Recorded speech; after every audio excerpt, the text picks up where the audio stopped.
سلام شيرات، سلام خواتاتي، نتمنى قاع تكونوا بخير وعلى خير وانتم تشوفوا في الفيديو نتاعي. اليوم ان شاء الله جيتكم بهذه التحية الوهرانية لتوالم الوصفة اللي جيت نشاركها معاكم اليوم، وهي وصفة الكارنتيكا الوهرانية. بنينة بزاف وما تكلفش بلا بيض بلا حليب، والنتيجة روعة. اذا خليكم معايا حتى تشوفوا النتيجة، وما تنساوش ديروا لي جيم وتشتركوا في قناتي باش تشجعوني، وهكذا نزيد نعطيكم وصفات وافكار ناجحة من اول مرة. بسم الله. اول حاجة نضع في اناء 2 كيسان مقبين او معمرين مليح حمص مطحون، ما يعادل 250 جرام. انا هنا عبرت لكم بالكاس باش نسهل عليكم، وباش لي بغات تدير كمية قليلة تقسم المقادير على 2 وتجرب، ولي بغات تضاعف الكمية تضاعفها. من بعد نزيدو عليه كاس شاي زيت، ونبدو نبسو في الحمص المطحون نتاعنا باليد حتى يدخل داك الزيت في حبيبات الحمص المطحون ويتشربه مليح. وبهذه الطريقة الكارنتيكا نتاعنا راح تجي بزاف بنينة. وهنا ما يعليش اذا بقات لك شويه كويرات متكتله تاع الحمص المطحون، لانه كي غادي نزيدو الماء ونخلطو مليح راح يذوبوا. وهنا بعد ما بسست الحمص المطحون بداك الزيت، نضيف له مغرف صغيرة ملح، وربع مغرف صغيرة فلفل أسود اختياري، ونزيدو مغرف صغيرة كمون.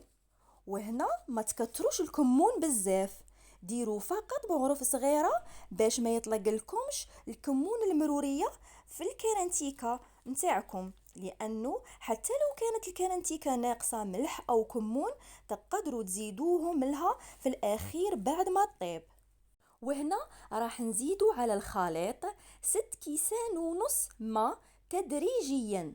وانا قستلكم بهذا الكاس على حساب المقاس تاع البلان تاعي اللي هو 29 سنتيمتر على 18 سنتيمتر.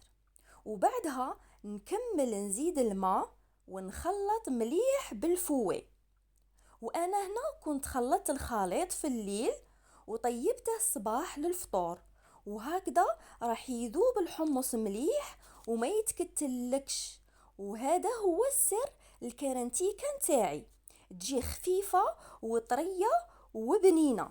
وهذه الطريقة اللي درتها هنا خواتاتي، فقط كي الخليط نتاعي ما فيهش البيض والحليب. بعد ما كنت خلطت الخليط نتاعي مليح، نجي هنا نغطي الخليط نتاعي كيما راكم تشوفوا، ثم ندخله الثلاجة. وضروري انكم تدخلوه الثلاجة. هنا كي بغيت نطيب الخليط نتاعي خرجته من الثلاجة وعاودت خلطته بالفوي شوية حتى يتجانس وما يبقاوش ترسبات من تحت. ثم نحط الخليط في صينية الفرن اللي كنت درت فيها شوية زيت ودهنتها بالبانسو. وهنا ندخل صينية الفرن اللي كنت سخنته مسبقا على أقصى درجة حرارة، وهذا هو سر الكاران باش تجي حمرة وتدي ديك القشرة من فوق. انا الكرنتيكا كي خدمتها بهذه الطريقه اللي شاركتها معاكم دارت لي ديك الطبقه الحمراء الشابه كيما شفتوا في بدايه الفيديو. واذا كانت الكوشه نتاعك نارها مش قويه وما تخرجلكش ديك الطبقه الحمراء اللي قاع نحبوها، نعطيك واحد لاستيوس. كي طيب الكاران خرجي البلا ودهني بالبنسو الوجه تاع الكارنتيكا تاعك ورديها للفرن تدي تحميره شابه وخرجيها. وها هي النتيجة تاع الكارنتيكا نتاعي.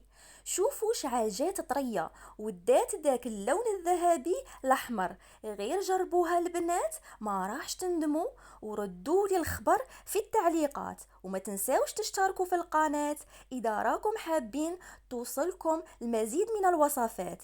استودعكم الله ونشوفكم على خير في فيديو قادم ان شاء الله.